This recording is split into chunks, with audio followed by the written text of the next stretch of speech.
मुसलमानों पर जुल्म हो रहा है, ज़्यादती हो रही है, मस्जिदें तोड़ी जा रही है। देखिए, अगर सबूत मिले हैं तो फिर उस पर कार्रवाई होनी चाहिए। अगर आतंकवाद को बढ़ावा देता है तो बैन होना चाहिए। आज़ादी में हम लोगों को मतलब मुसलमानों का भी है रोल और हिंदुओं का भी, और मुस्लिम वोट तो मिलेगा क्योंकि प्रधानमंत्री हिंदुस्तान के अच्छे हैं। और जब से ये सरकार आई है ये तो हमेशा हिंदू मुस्लिम, ये मस्जिद, ये गुरुद्वारा और ये कुछ ये सब कुछ सिर्फ कर रहा है।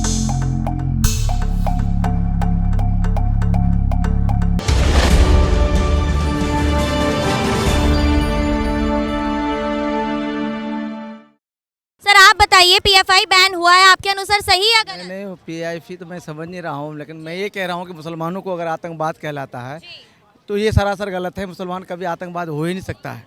मुसलमान तो चाहता है कि हिंदू मुस्लिम सिख ईसाई सभी मिलकर के देश को चलाएं और देश की उन्नति की तरफ कदम बढ़ाएं, है ना।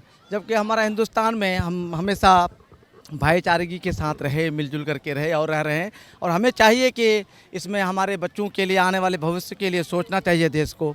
और जब से ये सरकार आई है ये तो हमेशा हिंदू मुस्लिम, ये मस्जिद, ये गुरुद्वारा और ये कुछ ये सब कुछ सिर्फ कर रहा है ना। ये अमन और चैन। लेकिन कुछ मौलाना ऐसे हैं जैसे कि शफीकुर रहमान, ये उनका खुद का कहना है कि आरएसएस को बैन करना चाहिए क्योंकि वो हिंदुत्व को बढ़ावा देता है। अगर पीएफआई को बिल्कुल वो सही कह रहा है कि भाई ये तो अब वो क्या कहते हैं कि वो बीजेपी के जितने भी हैं, हम तो उतना नहीं जानते हैं, लेकिन बीजेपी के जितने भी कारकुनान हैं वो हिंदू मुस्लिम कर रहे हैं। लेकिन जहाँ मौलाना की बात होगी, जहाँ मुसलमानों की बात होगी, वो हिंदू मुस्लिम कभी नहीं करेंगे और ना किए हैं। कभी नहीं किए हैं, कभी नहीं किए और ना करेंगे। लेकिन असदुद्दीन ओवैसी कह रहे हैं कि मुस्लिमों पर प्रहार किया जा रहा है और बीजेपी मुस्लिमों के लिए नुकसान बनती जा रही है। ओवैसी ही जी क्यों कहेंगे, पूरे मुसलमान कहेंगे कि मुसलमानों पर जुल्म हो रहा है, ज़्यादती हो रही है, मस्जिदें तोड़ी जा रही है। जुल्म कैसे हो रहा है? जुल्म क्यों हो रही है कि मस्जिदें तोड़ी जा रही है साहब। मस्जिदों में तो भाई लोग इबादत के लिए जाते हैं, बंदे अल्लाह के जो वो उसका फैसला तो कोर्ट कर रहा है ना। कोर्ट को फैसला करनी चाहिए। तो क्यों सरकार को तंज कसा जा रहा है? देखिए, ये हिंदुस्तान है, यहाँ मिलजुल कर रहने वाली ये मुल्क है, मिलजुल करके रहना चाहिए। एक बाग है, जिस तरह से बाग में हर तरह के फूल रहते हैं, इस तरह से हिंदुस्तान है। लेकिन अभी तक जो पाया गया है सबूतों के अनुसार, ये मुस्लिम संगठन जो है वही आतंकवादियों से जुड़े और हुए सरासर गलत है। ये कभी नहीं हो सकता है, ये सरासर ये गलत है, ये झूठ है। सबूत, इतने सबूत पकड़े जा रहे फिर भी गलत है। कमाल की बात है। पीएफआई बैन को लेकर आपकी क्या बहुत अच्छी बात है, ये तो पहले होना चाहिए था। लेकिन मुस्लिम मौलाना कह रहे हैं कि ये सरासर गलत किया कुछ भी कहते रहे, जो चीजें प्रूफ के साथ पकड़ी गई है और क्या चाहिए। लेकिन कहा जा रहा है कि बीजेपी जो है हिंदू मुस्लिम करने में कहते रहे, कुछ भी कह सकता है। मैं स्वतंत्र हूँ, ये भी स्वतंत्र, ये भी स्वतंत्र, कुछ भी कह सकते हैं। जो देश के लिए गलत है तो गलत था। बहुत बढ़िया क्या बैन किया है। तो अच्छा, जो मौलाना कह रहे हैं उनके ऊपर आप कितना सहमत हैं? वो कह रहे हैं कि आरएसएस को भी बैन होना चाहिए।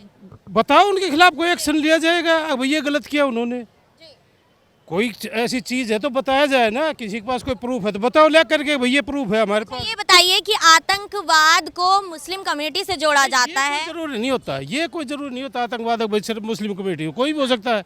लेकिन ये तो एक था ही ऐसा संगठन जो काम कर देश के खिलाफ गलत काम कर रहा था। सर आपकी क्या प्रतिक्रिया है पीएफआई बैन को लेकर? पीएफआई बैन किया गया एक, अगर ये किसी राजनीतिक प्रतिनिधि लेकर अगर किया गया तो ये फिर सही नहीं है। क्योंकि अगर देखा जाए तो ऑब्वियसली देश हमारा पहले है। कुछ भी अगर देश के खिलाफ हो रहा है तो उस पर एक्शन लेना होगा। लेकिन अगर कोई भी अगर देश के लिए कुछ कर रहे हैं तो फिर उस पर बैन लगाना सही नहीं होगा। तो यानी कि पीएफआई आपके अकॉर्डिंग आतंकवाद को बढ़ावा नहीं दे रहा था। जो सबूत सामने आए हैं उसमें कहा जा रहा है कि आतंकवादियों से जुड़ा हुआ संगठन था। देखिए, अगर सबूत मिले हैं तो फिर उस पर कार्रवाई होनी चाहिए। अगर उस पर अगर कुछ एक्चुअली सबूत मिल रहे हैं कि हाँ इसके खिलाफ अगर आपको दिख रहा है कि एग्जैक्टली कुछ है ऐसा, तब तो ऑब्वियसली करना चाहिए।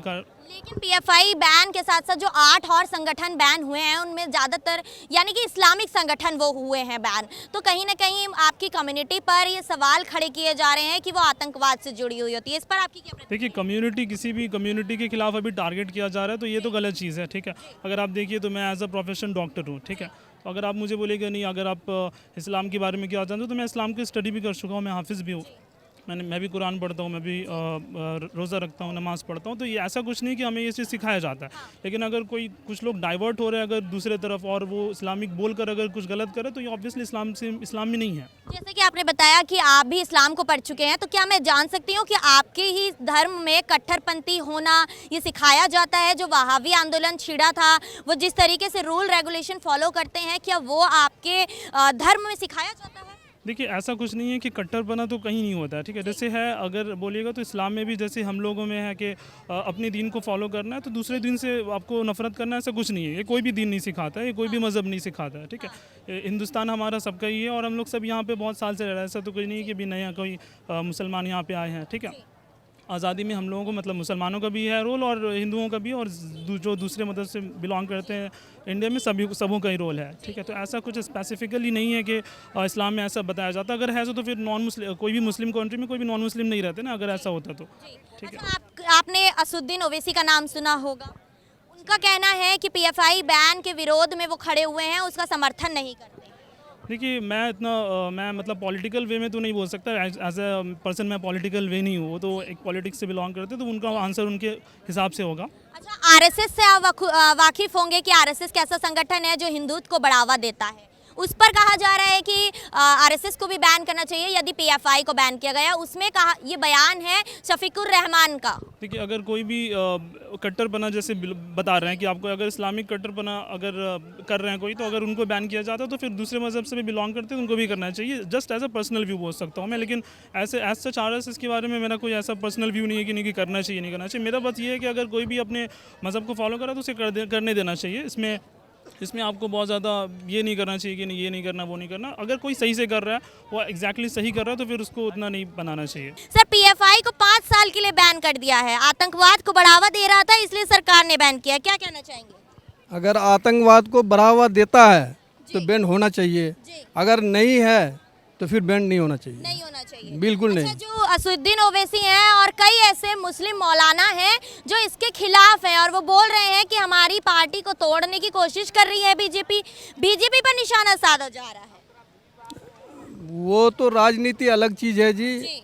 देश के लिए अगर वो आतंकवाद संगठन से जुड़े हैं तो बैन होनी चाहिए, अगर नहीं है तो बैन नहीं होनी चाहिए। अच्छा, क्या लगता है कि बार बार बीजेपी सरकार पर तंज कसे जाते हैं और कहा जा रहा है कि मुस्लिम कम्युनिटी पर बार बार टारगेट बनाया जा रहा है, मदरसों का सर्वे हो, वक्फ बोर्ड की ज़मीन का सर्वे हो, और उसके बाद अब पीएफआई बैन। इससे पहले 3 तलाक जैसे और तमाम ऐसे मुद्दे उठे थे जिन पर बीजेपी ने अपनी प्रतिक्रिया दी थी। तो ऐसे में बीजेपी को कहा जा रहा है कि 2024 के चुनाव में मुस्लिम वोट नहीं मिलेगा या मिलेगा? आपकी क्या राय?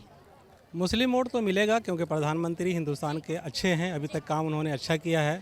पर क्या है कि हिंदू मुस्लिम की राजनीति अपने देश में नहीं होनी चाहिए। यहाँ पे सब कौम के लोग रहते हैं, तो सबको मिलजुल के रहने वाली बात अगर होती है तो वो अपने देश के लिए बहुत अच्छी है, उसी में तरक्की होगा। वो कौन सी पार्टी है जो हिंदू मुस्लिम की राजनीति कर रही है?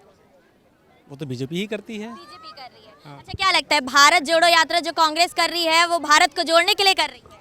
वो तो दिखावा है, इससे कुछ मतलब होने वाला नहीं है। तो क्या लगता है कि भारत को जोड़ पाएंगे या कांग्रेस पार्टी अपनी पार्टी को जोड़कर रखने में मजबूत रह पाएगी? वो अपने पार्टी के लिए कुछ वोट बढ़ाना चाह रहे हैं और अपने पार्टी को मजबूत करने के लिए ऐसा कर रहे हैं, फिर वक्त उसका भी कोई फ़ायदा नहीं है। क्या 2024 में दोनों पार्टियां आमने सामने दिखाई देंगी? हमको तो मेरे हिसाब से तो ऐसा कुछ नहीं लग रहा। अभी तो बीजेपी का वक्त है और बीजेपी आगे रहेगी। और रहा प्रधानमंत्री के बारे में तो वो बीजेपी वाले सोचेंगे कि मोदी जी रहेंगे या और कोई रहेंगे, पर अभी बीजेपी का ही चांस है। बीजेपी का चांस है। अच्छा, केजरीवाल जी भी पीएम बनने का सपना देख रहे हैं और उम्मीदवारी करने जा रहे हैं, तो क्या लगता है आगे टक्कर में आ पाएंगे बीजेपी के? नहीं, अभी आम आदमी पार्टी इतनी बड़ी पार्टी नहीं है कि वो पूरे देश पर उनका हुकूमत हो पाएगा, मेरा ऐसा मानना है। तो देखा आप सभी ने कि किस तरीके से दिल्ली की जनता ने पीएफआई बैन पर अपनी प्रतिक्रिया दी। ऐसी तमाम जानकारियों के लिए बने रहिएगा द न्यूज़ 15 के साथ। मैं अंजलि राठौर, कैमरा पर्सन मित्रेश के साथ दिल्ली। वीडियो अच्छी लगी हो तो इसे लाइक शेयर कमेंट जरूर कीजिएगा और हमारे यूट्यूब चैनल को सब्सक्राइब करना ना भूलें। शुक्रिया।